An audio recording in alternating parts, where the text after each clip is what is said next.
Let us open our Bible on Jeremiah chapter 3 verse 15. Praise the Lord. And I will give you pastors according to my heart, which shall feed you with knowledge and understanding. Yes. So magbibigay ang Diyos ng mga pastors ayon sa kanyang puso na magpapakain sa inyo ng kaalaman at ng pang-unawa. Now, He will give you pastors according to His heart. Bakit according to His heart? Dahil sila yung nakakaunawa sa damdamin ng Diyos. Madali nilang masunod yung instruction ng Diyos, yung ipapagawa ng Diyos sa kanila dahil nakita ng Diyos yung puso nila. Look at Moses. Bakit si Moses, ang daming tao sa mundo sa panahon na yun, bakit si Moses ang tinawag ng Diyos para utusan, magbigay ng kalayaan sa kanyang people sa Egypt? Alam niyo naman si Moses, bakit siya napalayas doon sa Egypt? Dahil nilabanan niya yung mga inapi, yung pinahirapan ng mga taskmasters, yung mga Hudiyo. Pero hindi niya alam na isa rin pala siyang Hudiyo kasi tinago yun adopted siya ng isang prinsesa. So, pero yung puso niya, ayaw niyang makita na mayroong apiin. So dahil accidentally, yung kanyang nakaaway doon na para lang sa protection ng mga servants o mga slaves, accidentally napalo yung ulo doon sa bato, namatay. So he escaped. So yung puso doon, nandoon yung puso sa pagtanggol ng mga pinapahirapan. Si David, bakit sa daming tao sa Israel, bakit si David ang pinili ng Diyos? Dahil si David, pinagtatanggol niya ang kanyang mga tupa mula sa mga mananakmal like leon, like uso, o ano-ano pa ang mga mananakmal. So, ginawa siyang shepherd of Israel para proteksyonan ang people of Israel sa lahat ng mga kaaway. Kaya ganun. So, yung mga servants of God dito sa Bible, kung babasahin natin, may mga katangian sila na puso na katulad sa puso ng Diyos. Ngayon sa buhay natin, ganun din dapat. Let us conform our mind, our heart. Di ba meron diyang sinabi, let the mind of Christ be in you. Itong pastors na ito na magpapakain sa mga tupa ng Diyos, hindi lang kami na nagpapatong sa pulpito ang merong papel. Kasi body of Christ ito Kaya nga the body of Christ has many parts but only one. Isa lang ang katawan ni Kristo pero maraming bahagi. Hindi lang apostle, hindi lang prophets, hindi lang teachers, hindi lang helpers, hindi lang governments. So, tayo ito. Kaya yung puso natin kailangan must be like the heart of God. Mag-share din tayo sa iba. Pakita natin kahit pa man ang ating liwanag sa iba. Mag-pray tayo. I-pray natin ang lahat ng mga tao sa mundo na makaangkin ng kaligtasan. Paano natin yan gawin, Pastor Chit? Limited lang yung resources natin na ibinigay ng Diyos sa buhay natin. Bahala na. Hindi naman natin pwedeng sabihin na lilibo tayo sa buong mundo. Basta idinalangin natin ano ang puso ng Diyos. Ganon din ang puso natin. Ano ang isip ng Diyos? Ganon din ang isip natin. Kaya sinabi dito, pakainin yung kanyang mga tupa. Sino ang tupa, mga tupa ng Diyos? Basahin natin. John 21:15. Praise the Lord. So when they had dined, Jesus said to Simon Peter, Simon, son of Jonas, lovest thou me more than this? He saith unto him, Yea, Lord, thou knowest that I love thee. He saith unto him, Feed my lambs. Yan. So, concern ang ating Panginoong Hesukristo sa kanyang mga tupa, napakainin talaga sila. Tingnan mo, it took for Peter 3 times na talagang binabalik-balikan siya ni Lord Jesus Christ. Isipin mo, gumanti lang yan si Jesus kasi 3 times siya dininay ni Peter. Hindi ganun. Kundi, ang ating Panginoong Hesukristo, binigyan niya talaga ng diin ang isip at puso ni Peter na pakainin ang tupa ng Diyos. So tayo mga anak ng Diyos, kailangan mabilang tayo sa mga tupa ni Kristo. At pag tayo'y mga tupa ni Kristo, meron siyang italaga na pastor o magpapakain sa ating kaluluwa. Hindi niya tayo pababayaan. Praise the Lord. So ngayon, paano natin makuha na tayo ay talagang tupa niya? Basahin natin. Kailan tayo maging tunay na tupa niya? John 10:27. Praise the Lord. My sheep hear my voice, and I know them, and they follow me. Yan. My sheep hear my voice. Kailan ka makarinig ng salita niya? Dito sa kanyang bahay dalanginan. Ay, pastor, mag-live na lang ako, mag-online na lang ako. Ginawa lang natin yun during pandemic kasi bawal yung gatherings. Pero dahil na-lift up na yun, pumunta na tayo, bumalik na tayo sa ating kinasanayan. Praise the Lord. Bahala na yung mga nasa overseas na walang mga simbahan doon, mag-live sila para lang mataplan ba? Para lang ma-cover up yung kanilang kakulangan sa kanilang presensya sa simbahan. Dahil walang simbahan doon eh. So meron tayong live, at least para lang ma-cover up, para lang matakpan o tawag niyan, para lang talaga makarecover sila sa spiritual nila, hindi lang talaga sila mawala. That is applicable. Pero sa atin na maka-able, na may time tayo, may oras tayo, makarating dito, punta tayo dito. Praise the Lord. Para makarinig tayo ng kanyang mensahe. And I know them. See? Walang sino sa atin na hindi kilala ng Diyos na tayo ay talagang nakikinig ng buong puso o hindi. Alam niya. And they follow me. Yun ang pinaka-importante. Nakikinig ka sa kanyang tinig, sumusunod ka sa kanya. Ikaw yung tupa ng Diyos. So hindi ka pagugutuman ng Diyos magpakailan paman. Bubusugin at bubusugin ka sa inyong pagpunta dito sa bahay dalanginan. Meron at meron kayong makakain sa inyong kaluluwa. Kahit wala ako, may gagamitin ng mga elders. Kahit wala ako, may gagamitin ng aking assistant pastor. Kahit wala ako, may mga kapatiran tayong naiiwanan dito, led by our Lord Jesus Christ. Hindi tayo pagugutuman. Kaya unahin natin i-establish yung pagiging sheep, no? Yung tupa na nakikinig tayo, sumusunod tayo ng buong puso sa Kanya. Ano pa? Basahin natin. John 10:4. Praise the Lord. And when he putteth forth his own sheep, he goeth before them, and the sheep follow him, for they know his voice. Yan. Pinapangunahan niya ang mga tupa niya. He goeth before them. Kaya sa buhay natin, ang ilan sa inyo dito, minsan pag merong biyahe na malayo, hindi na kayo nagpapapray. Di ba? Huwag. Paunahin natin ang ating Panginoong Hesukristo. How?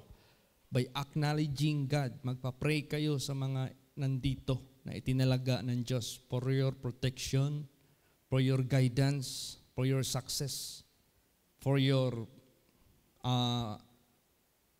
fruitful na gawain ninyo. Yung mga ugali na hindi na nagpapaalam, hindi na nagpaparamdam, wala na.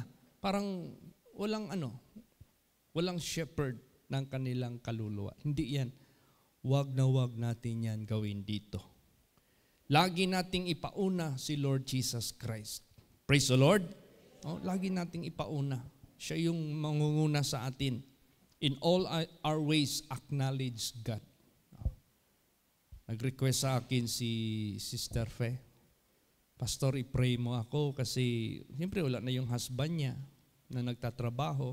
Anong purpose ng husband niya nagtatrabaho? Meron pa silang anak na pinapaaral ng kolehiyo. Ay, hindi basta-basta magpaaral ng kolehiyo. So sabi sa akin ni Sister Fe, Pastor, baka magtrabaho na rin ako dito sa Malaysia kasi nag-aaral pa yung bunso namin. Sabi ko, sige, pray, i-commit natin yan sa prayer doon sa ating Panginoong Hesukristo. Cast all your care upon Him, for He careth for you. Yan yung mga ugaling tupa. Laging pinapauna si Jesus Christ. Laging humihingi ng guidance sa ating Panginoong Hesukristo. Yan yung gusto ng Diyos sa atin. Praise the Lord. Laging pinapauna natin siya. Sumusunod tayo. Tapos, kumikilala tayo sa kanyang tinig. Yung voice niya, kilala natin. Kahit sa buhay natin, sino yung kasama natin sa bahay, kilala natin kahit tinig lang. Lalo't na ang tinig ng Diyos. Kilala natin yung boses ng Diyos, yung salita ng Diyos na nagbibigay sa atin ng direksyon. Anong dapat nating gawin at ano ang dapat nating hindi gagawin. Kaya isa yan na i-pray natin. Yung request ni Sister Fe Subido. So remember that, wag manguna, kundi siya yung paunahin natin. Tayo na mga tupa, susunod tayo sa Kanya. Hindi niya tayo pababayaan. So, basahin pa natin Acts 20 verse 28. Praise the Lord. Take heed therefore unto yourselves and to all the flock, over the which the Holy Ghost hath made you overseers, to feed the church of God, which he hath purchased with his own blood. This is direction sa mga pastors ito. Amin ito. Take heed therefore unto yourselves and to all the flock, over the which the Holy Ghost hath made you overseers, to feed the church of God, which He hath purchased with His own blood. Kaya itong conference, mid-year conference na pagpupulong namin ng mga pastors, ito yung isa na aming alalahanin na itinalaga kami ng Diyos para maging overseers sa flock of God, to feed the flock. So, ibig sabihin yan, bawat isa sa amin maging tapat. Bawat isa sa amin maging obedient. Bawat isa sa amin maging watchful, maging prayerful para magampanan namin yung pinapagawa ng Diyos sa buhay po namin. Mapangalagaan ang mga kaluluwa para ma-present ang lahat blameless, unspotted, without sin unto salvation. So kami ang mangunguna. Susunod kami kay Lord Jesus Christ. Pasunurin namin kayo sa amin. Kaya tuwing merong vision doon sa Manila, na-assign pa ako. Dahil ako ang na-assign doon, ako yung nagmarcha na nauna. Yung mga membro ko sa Manila congregation at that time, sila yung sumusunod sa akin. Pagdating ngayon ng unahan, naging dalawa yung daan. Sa kaliwa, maluwag. Dito sa kanan, matinik at masikip. So dito ako sa masikip na daan na matinik. Samantalang yung isang membro ko doon, overtake sa akin. Pinigilan niya ako. Wag dito, Brother Chito. Doon tayo, sa kaliwa, maluwag, malawak. Walang problema, bakit dito ka magdaan? Dito mo kami i-guide sa mga maraming tinik. Nakapaa kami lahat. Wala kaming tsinelas, wala kaming sapatos. Ang sinabi ko raw sa kanya, dito tayo. Huwag kang matakot.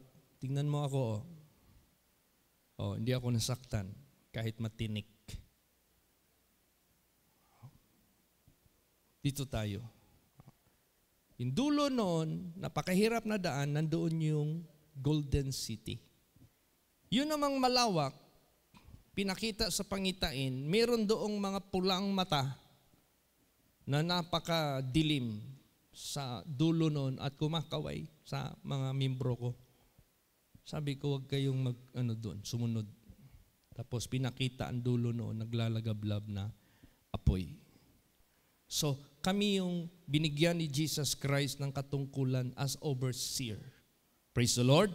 Kaya i-pray ninyo ngayong conference na magkaroon ng mga pastors ng spiritual upliftment, spiritual development, spiritual steadfastness, spiritual, lahat ng pangailangan namin para maging good shepherds kami.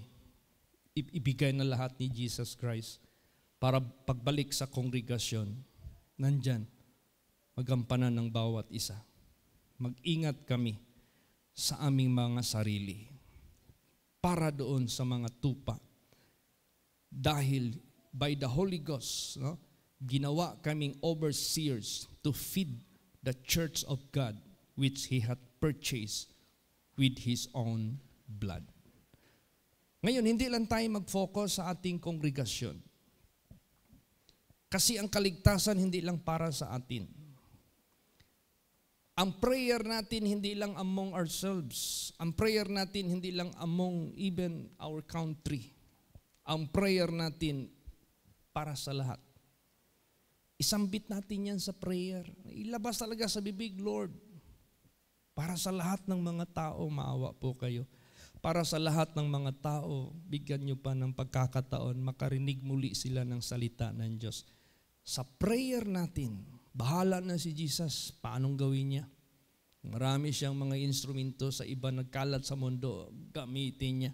Tayo naman sa ating area of responsibility, kung saan lang tayo makakarating, gamitin tayo ng ating Panginoong Diyos. Basta importante, ano yung isip, ano yung puso ng Diyos. Siya ring isip, siya ring puso natin. Praise the Lord.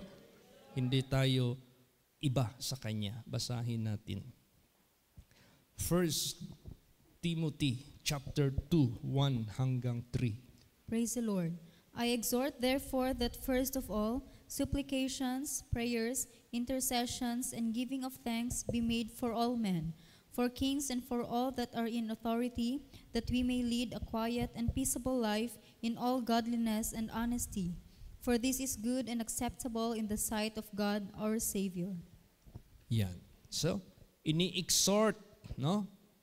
Una, supplications, prayers, intercessions, and giving of thanks be made for all men. No? Gawin natin ito para sa lahat na mga tao.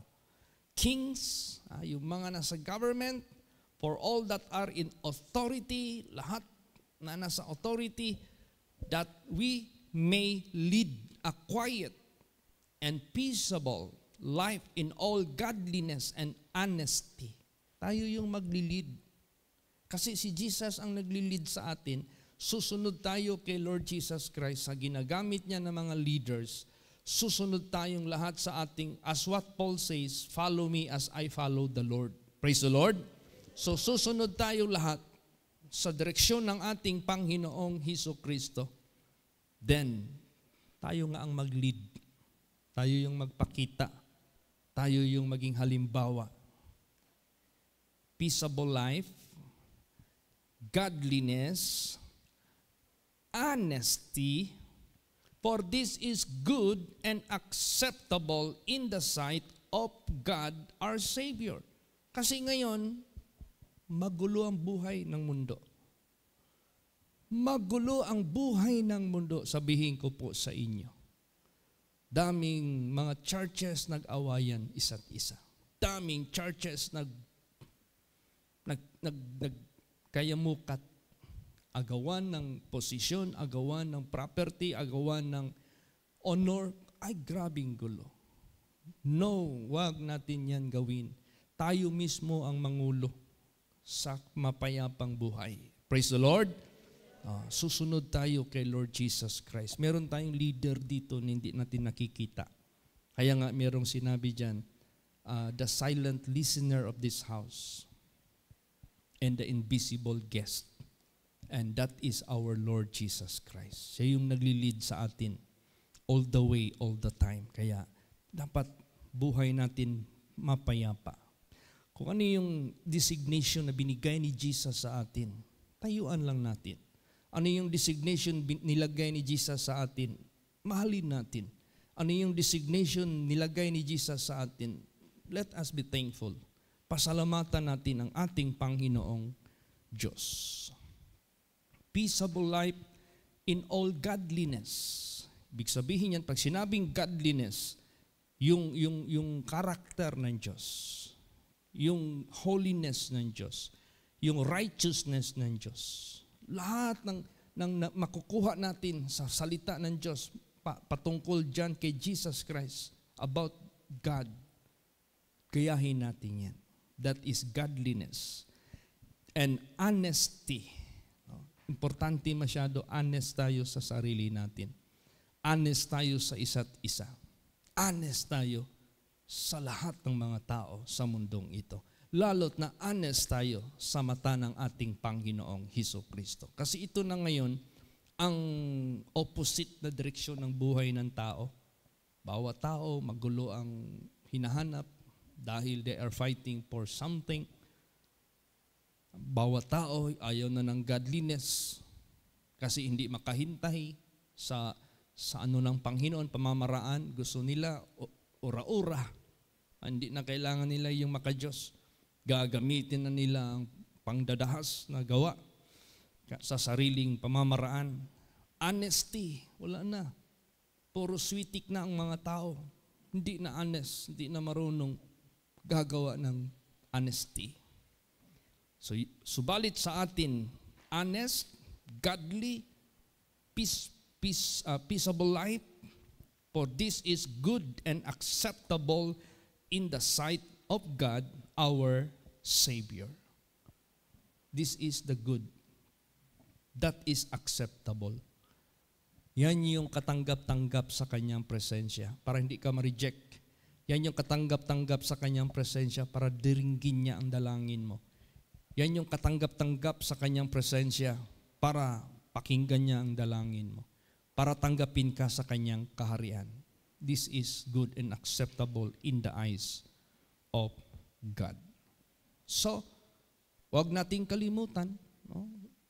Aside na sa sarili natin, nag-iingat tayo, nagpipray tayo sa bawat isa sa ating mga kapatiran, nagpipray tayo sa lahat ng mga kapwa natin, churches, lahat, overseas dito man sa Pilipinas, then isali din natin ang ating bansa. Isali din natin ang lahat ng mga tao sa mundong ito. Kasi yan ang nasa isip ng Diyos. Yan ang nasa puso ng Diyos. God will give the world pastors according to His heart. Pag sinabing pastors, ministry yan. Kasali tayo lahat yan. Kailangan iisa lang yung puso natin sa puso ng Diyos. Anong puso niya? Basahin natin. 1 Timothy 2 verse 4. Praise the Lord. Who will have all men to be saved and to come unto the knowledge of the truth. Yan. Na siya, na lahat ng mga tao gusto niyang maligtas at makarating sa kaalaman ng katotohanan. So, idalangin natin ito. I-ask natin ito sa prayer. Bakit, Pastor, i-ask pa natin yan? Siya na nga ang merong pakana niya, siya na nga ang merong plano yan. Bakit i-ask pa natin? Kasi, kailangan tayo na gumagawa sa gawain ng Diyos. Alam natin anong isip, anong puso ng Diyos. Kasi gagawa tayo niyan eh. Hindi naman pwede gagawa na lang tayo basta sa gawain ni Kristo. Well, hindi nga natin alam anong nasa isip, nasa puso niya. Malay ba natin, i-curse na lang natin ang lahat. Malay ba natin, sabihin na lang natin, patayin mo na lang lahat, Panginoon, kami na lang iligtas. Di ba? Kasi hindi natin alam anong nasa isip, nasa puso niya. So bakit pa natin hingiin yan? Para sa ganon, meron tayong alam sa isip at sa puso niya. Ganon din ang direksyon ng ating way of prayer. Ganon din ang direksyon ng ating approach sa mundong ito. Kung maari, lahat makarinig sa salita ng Diyos. Kung maari, lahat makarating sa katotohanan ng Diyos. Ang lahat makarating sa kaalaman ng Diyos. At kung maari, lahat maligtas. Praise the Lord! Walang hinihirang kasi ang Diyos. Pobre, mayaman ka. Kilala ka, hindi ka kilala. Let us deal equally. Let us deal the same. Wala tayong pipiliin. Ano pang ginawa ng Diyos? Basahin natin. Titus 2 verse 11. Praise the Lord. For the grace of God that bringeth salvation hath appeared to all men. Yan. Ang grasya ng Diyos na nagdala ng kaligtasan, nagpakita sa lahat ng mga tao. Hath appeared unto all men. Then dapat pareho yung ating prayer, pareho ang ating direksyon sa kanyang gawain na pinakita niya sa mundong ito. Ginawa na yan ng Panginoong Pastor. Gagawin pa ba natin yan? Siyempre, ginawa yan ng Diyos. Anong henerasyon pa yun? Almost hapit na mag 3,000 years. O ipalagay natin 2,000 over years ang henerasyon na yun. So every generation mayroon siyang gagamitin. Every generation meron siyang gagamitin. So itong henerasyon natin, tayo na naglilingkod sa Diyos, let us do it the same way. Pareho din. Wala nang kaiba. Pinapasa na lang natin ito from generation to generation. Parang si Abraham. Tinuro niya sa kanyang mga children at doon sa mga children's children. Pasa-pasa na ito. Kaya ngayong gabi, yan ang prayer natin. November 30, i-pray natin itong preaching sa Old Macopa, Barangay Old Macopa. Praise the Lord. I-pray natin ito na si Lord Jesus Christ ang magsasalita sa kanilang lahat. Gagamitin niya lang ang kanyang tagapagsalita na ipinagkalooban ng karapatan na tatayo sa kanilang harapan. Kaya tayo yung pinili nila na turno natin ngayon. Kaya to God be the glory. I-pray natin yan. Mag-pray tayo na mag-pray. Hindi man natin alam. Ang Diyos naman ang gagawa nito. Tayo, puro lang tayo mga instruments. Now, pag siya ang magkilos nito sa buhay natin, mangyayari yan. Maggagawa yan. Anong gusto niyang gagawin sa lupa? Mangyayari. Anong gusto niyang gagawin sa langit? Mangyayari. Anong gusto niyang gawin sa ministry natin? Mangyayari. So kung alam natin ano yung isip, ano yung nasa puso ng Diyos, di sabihin ng Diyos, okay, papagkatiwalaan ko sa inyo yung gawain ko dahil alam ninyo anong nasa isip ko, anong nasa puso ko. O di kung palawakin ni Lord Jesus Christ ang capacity, capability natin to spread the good news. Pag gawin niya ng Diyos, mangyayari yan. Praise the Lord. Mangyayari talaga yan. Siya man talaga. Hindi man tayo. We are not. Hindi natin pwedeng angkinin yan. Hindi natin pwedeng i-claim yan. No. We have nothing at all by ourselves.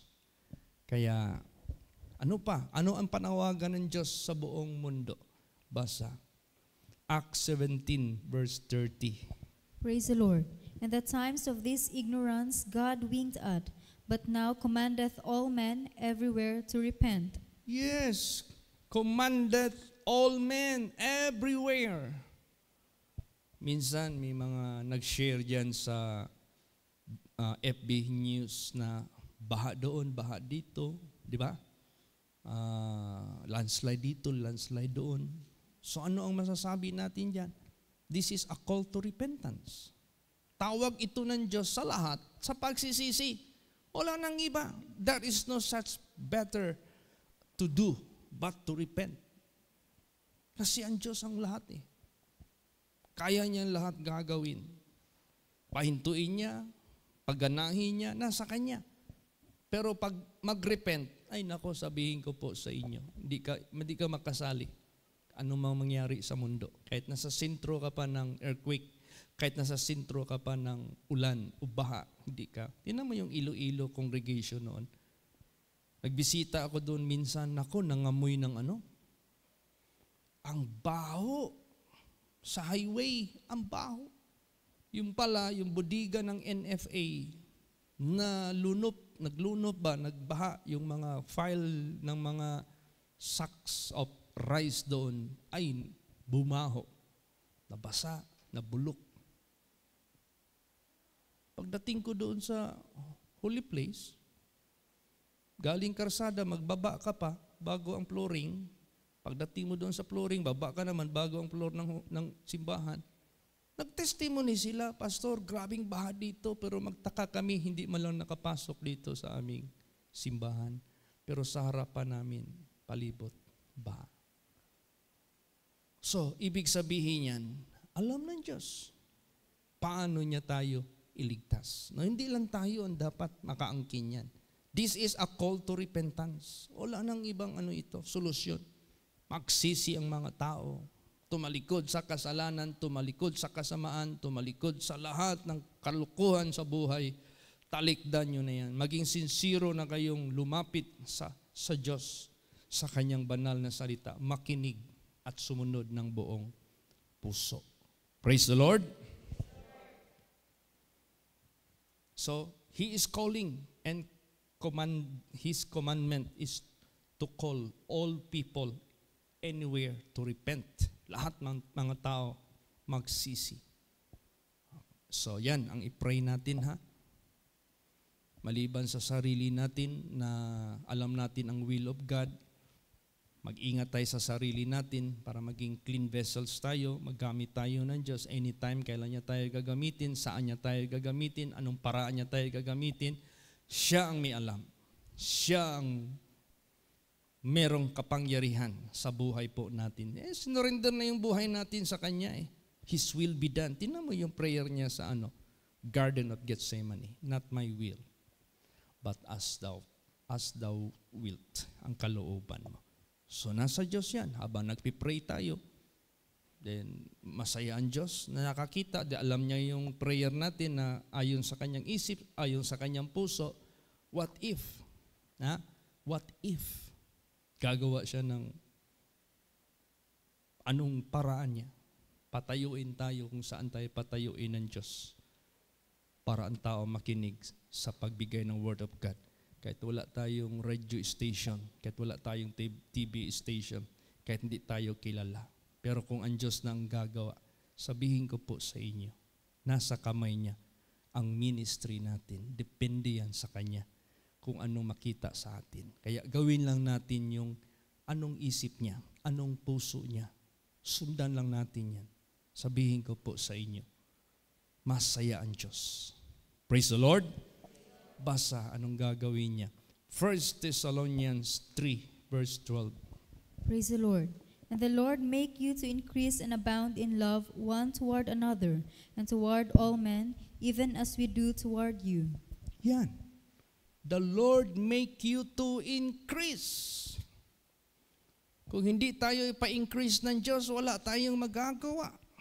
Pero kung ipa-increase tayo ng Diyos, at kung ipa-abound tayo ng Diyos, mag-abound tayo.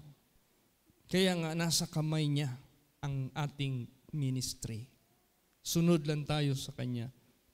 Sundin lang natin yung direksyon ng Diyos. Kung ano yung gusto niyang ligtasin, yun din ang ating motibo. Kung ano yung instruction niya sa atin, mag-ingat tayo para mabantayan natin ang mga kaluluwa, mag-ingat tayo. Kung i-pray natin lahat ng mga tao, mga hari, mga nasa authority, din i-pray natin.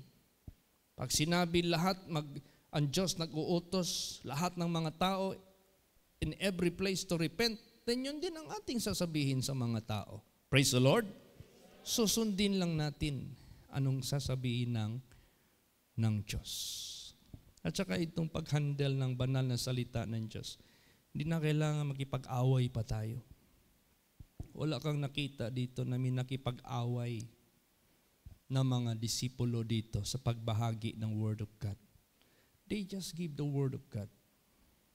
It doesn't matter. Ganun ang buhay natin. Bigay mo ang totoong salita ng Diyos. Ang makinig at sumunod, yun ang tupa ng Diyos. Ang ayaw makinig, ayaw maniwala, at ayaw sumunod, yun yung mga kambing. Pagdating ng panahon, i-divide ng Diyos.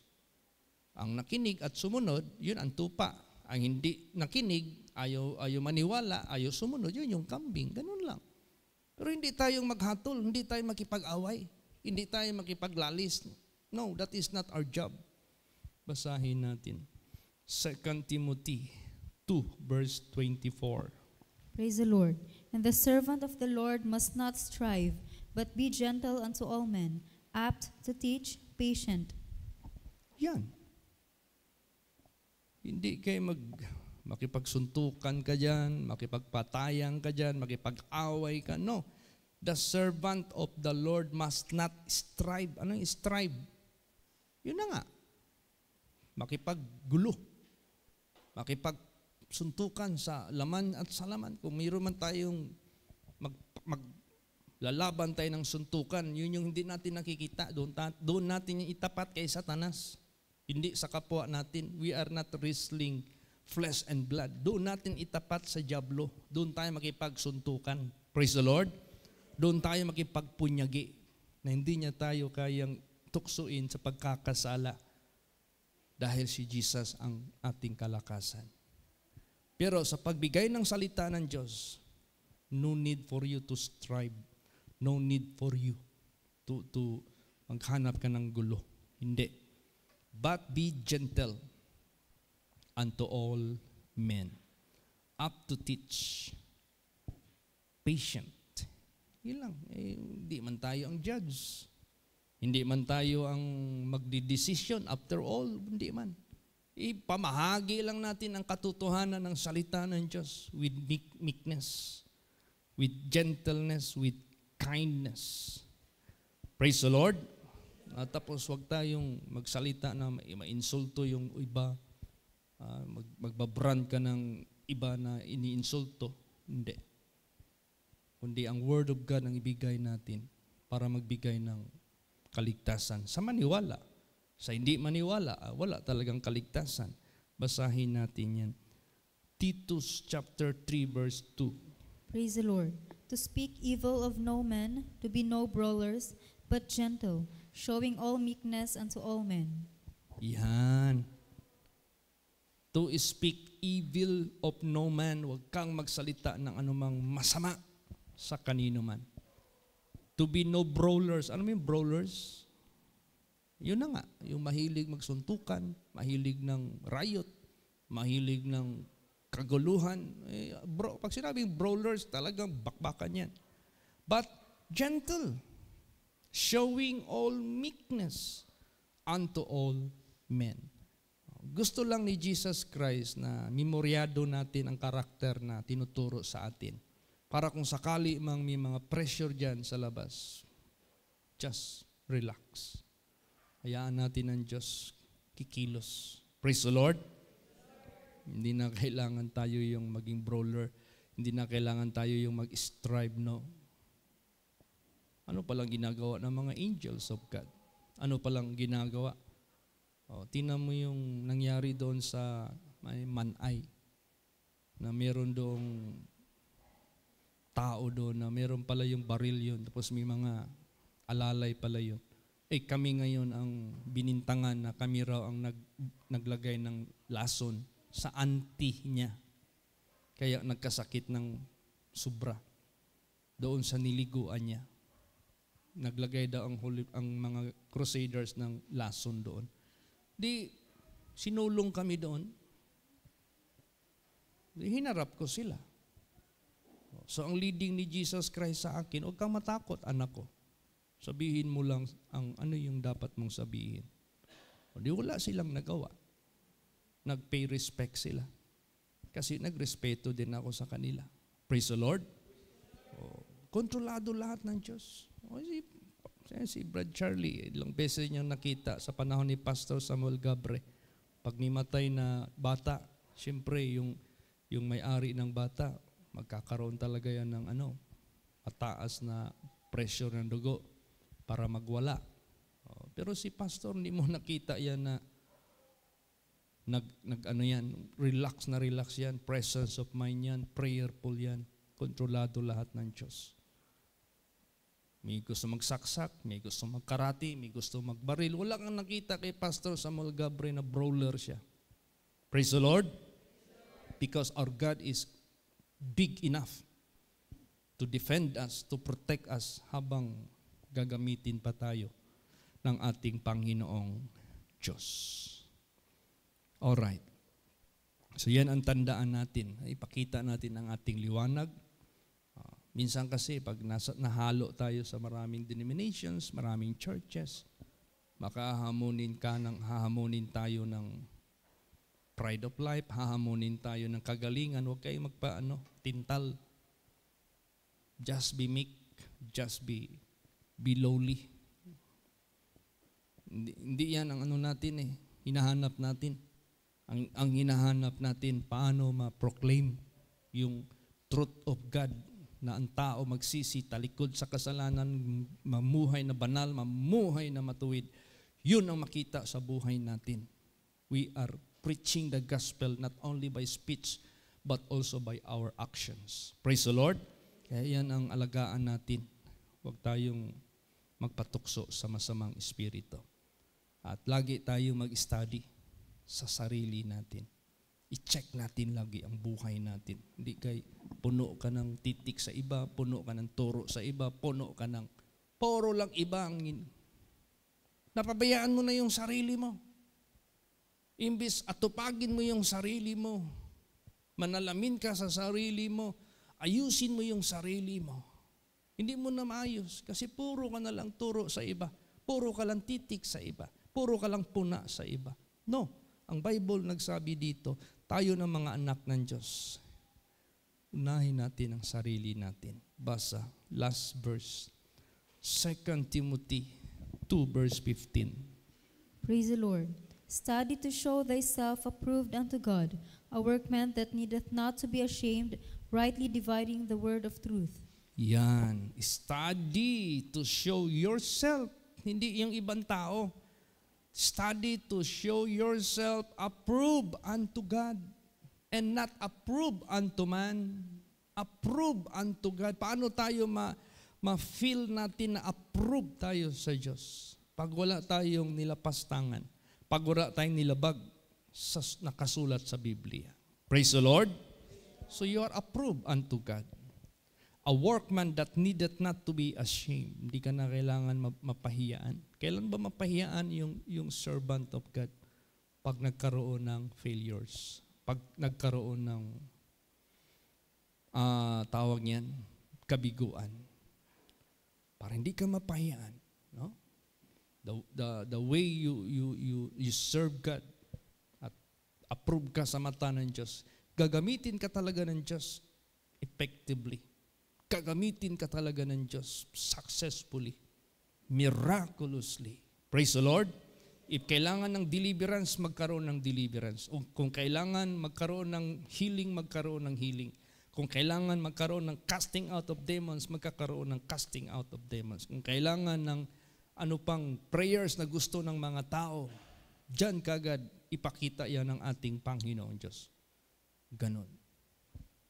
Approve unto God. A workman needeth not to be ashamed, rightly dividing the word of truth. Yung word of God na binibigay mo, walang makaresist. Yung word of God na binibigay mo, walang maka-gainsay. Bakit? Hindi na ikaw ang Diyos nagagamit sa iyo. Kaya, sinabi dito, I will give you pastors according to mine heart, which shall feed you with knowledge and understanding, and it is an honor to God kung tayo itatalaga isa sa mga pastors na ito. Gagamitin tayo ng Diyos to feed the souls of the people of the world with His precious words. So, i-pray natin ngayon ang aming conference. Pagpalain kami lahat ng mga pastors. Pagkatiwalaan pa kami ni Jesus sa kanyang gawain. Palaguin pa ni Jesus ang gawain niya. Ipa-increase pa ni Jesus yung paggamit ng Diyos sa aming buhay. Para sa kanyang kaluwalhatian, para sa kanyang kalooban. At gawin niyang successful ang ministry na ipinagkaloob niya sa atin lahat. Paano maging successful yung ministry natin? Merong grant, merong fulfillment ang promises ng Diyos sa mga anak ng Diyos. Praise the Lord! Kailan natin masabi na successful ang children of God? If the promises of God were given to them. Kailan maging unsuccessful ang paglilingkod ng Diyos? If they were not what? Able to receive the promises of God. Tingnan mo yung nasa wilderness. Ang daming nagbigo doon. Because of their unbelief, because of their disobedience, because of their murmuring, because of their complaining, lahat ng klaseng opposite ang kanilang direksyon sa direksyon ng Diyos na inuutos kay Moses. Nabigo sila. Kaya sa atin, dapat maging successful tayo. At wala nang ibang hinihingi ang Diyos sa atin. Let us be approved unto God. Study yourself. Approve unto God. A workman needed not to be ashamed. Rightly dividing the word of truth. Yun ang kailangan ng mundo. Hindi yung kagalingan ng tao. Hindi yung kayamanan ng tao. No, that's nothing. Ang kailangan ng mundo, yung galing sa langit. Kaya, let us be His servants. Praise the Lord. Praise the Lord. Magsitayo po ang lahat.